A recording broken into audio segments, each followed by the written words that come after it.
सोचिए, जो चप्पल आपने कभी 500 या 1000 रुपए में खरीदी होगी, उसी को एक इंटरनेशनल ब्रांड प्राडा बेच रहा है 1,20,000 रुपए में। क्या आप यकीन करेंगे? जी हाँ, इटली की लग्जरी फैशन कंपनी प्राडा ने हूबहू वही कोल्हापुरी चप्पल बनाई जो सदियों से महाराष्ट्र के कोल्हापुर की पहचान रही है। लेकिन ना इस चप्पल का नाम लिया गया, ना कारीगरों का जिक्र, और तो और इस डिजाइन का कोई क्रेडिट भी नहीं दिया गया। लेकिन कहानी यही खत्म नहीं होती। ये तो बस एक शुरुआत है एक ग्लोबल फैशन चोरी की।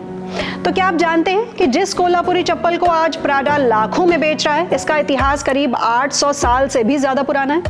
कहते हैं कि छत्रपति शाहू जी महाराज ने इस परंपरा को संरक्षण दिया था। कोल्हापुर की पंचगंगा नदी के किनारे बसे कारीगरों ने पीढ़ी दर पीढ़ी इसे जिंदा रखा है, और आज उनके पुरखों की विरासत इंटरनेशनल रनवे पर बिना इजाजत चल रही है।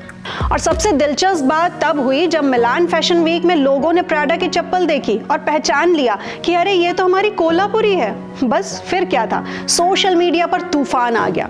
हैशटैग कल्चरल थेफ्ट और hashtag Kolhapuri copied by Prada जैसे हैशटैग ट्रेंड करने लगे। प्रेशर इतना ज्यादा बढ़ गया कि प्राडा को सफाई तक देनी पड़ी कि हाँ, ये चप्पल कोल्हापुरी डिजाइन से इंस्पायर्ड है। इतना ही नहीं, अमूल ने इस पर तंज कसते हुए कार्टून तक बना दिया जिसमें लिखा गया है कि कोला पूरी तरह से कॉपी है। अब बताइए, दूध बेचने वाला ब्रांड भी फैशन पर व्यंग करने लगे तो समझ लीजिए मामला कितना बड़ा है।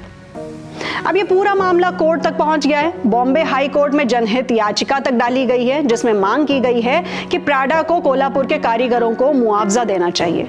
उनके डिजाइन पर जीआई टैग का उल्लंघन हुआ है और ब्रांड को कारीगर संगठनों से आधिकारिक साझेदारी करनी चाहिए।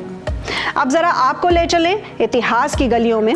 तो कोल्हापुरी चप्पल की शुरुआत 12वीं 13वीं सदी में मानी जाती है। कहते हैं कि उस दौर में राजा के दरबार में प्रतिस्पर्धा होती थी कि कौन सबसे ज्यादा सुंदर और टिकाऊ चप्पल बना सकता है। वहीं से शुरू हुआ ये सफर और आज वैश्विक स्तर पर पहुंच गया है। 1920 में सौदागर परिवार ने इसे व्यवसाय का रूप दिया। उस समय इसका नाम था कान वाली। तो मुंबई के एक रिटेलर ने जब ये चप्पल मंगवाई तो 1 से 20, फिर 100, फिर हजारों जोड़ी बिकने लगी। धीरे धीरे पूरे महाराष्ट्र और देश में इस चप्पल का नाम हो गया कोल्हापुरी चप्पल। तो आज भी ये हैंडमेड बनाई जाती हैं। गर्म सूखे मौसम में पहनने लायक हल्की और टिकाऊ चप्पलें बनाते हैं, पर कारीगरों को ना क्रेडिट मिला ना पहचान। अब सवाल ये है कि क्या किसी विदेशी कंपनी को भारत की सांस्कृतिक धरोहर पर इस तरह कब्जा करने का हक है? क्या कल्चरल एप्रोप्रिएशन यानी सांस्कृतिक चोरी पर चुप रहना चाहिए, या फिर हमें खड़ा होना चाहिए उन कारीगरों के साथ जिनकी मेहनत को अंतर्राष्ट्रीय मंच पर इंस्पायर्ड कह के छिपाया जा रहा है?